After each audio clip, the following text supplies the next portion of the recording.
All right, hello. Are you a brand new ECE leader? Somebody that said, you know what? I've done the classroom thing, but you know what? I'm ready. I'm ready to take it up a notch and try leadership. Well, welcome to the jungle. I'm just kidding. Jumping into leadership is such an amazing next step for your ECE journey.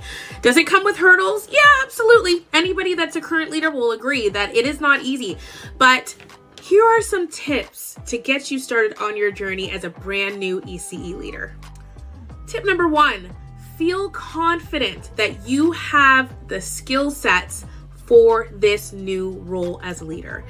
A lot of the times when I do coaching for aspiring leaders, I help them connect the pieces to the fact that there are things that they're doing in their classrooms that actually will show up as a skill set right in the office.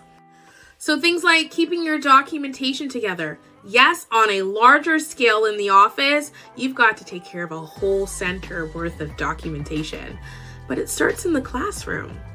Taking your accident reports, the reports you get from families, and any other critical information for each child, it's there in the classroom and you keep that together. So there are elements that you actually can go through and really reflect on that you've actually conquered in the classroom that actually just transcends right in the office with you.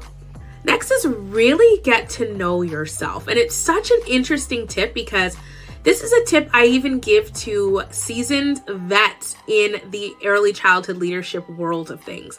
Get to really know yourself. And when I say get to know yourself, do a strengths finders test. My personal favorite is 16 personalities. Do a strengths finders test where it actually calculates things that are your strengths, things that are your weaknesses, things that are, specifically about you that you really wouldn't know until you do a test like that. And you'd be surprised to see what elements within you are going to show up in leadership and what's going to be a strength in your leadership and what's going to be honestly something you're going to have to work on as a leader in your role. But get to know yourself. Your first 30 days, my biggest advice and biggest tip is your first 30 days or a few weeks or whatever it is in your new role, listen and learn.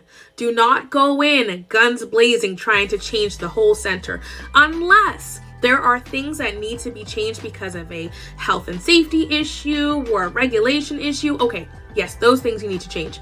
But just go in to really listen and learn about what this new environment is like, or it may not be a brand new environment for you because maybe you're being promoted to a supervisor position, but just listen and learn.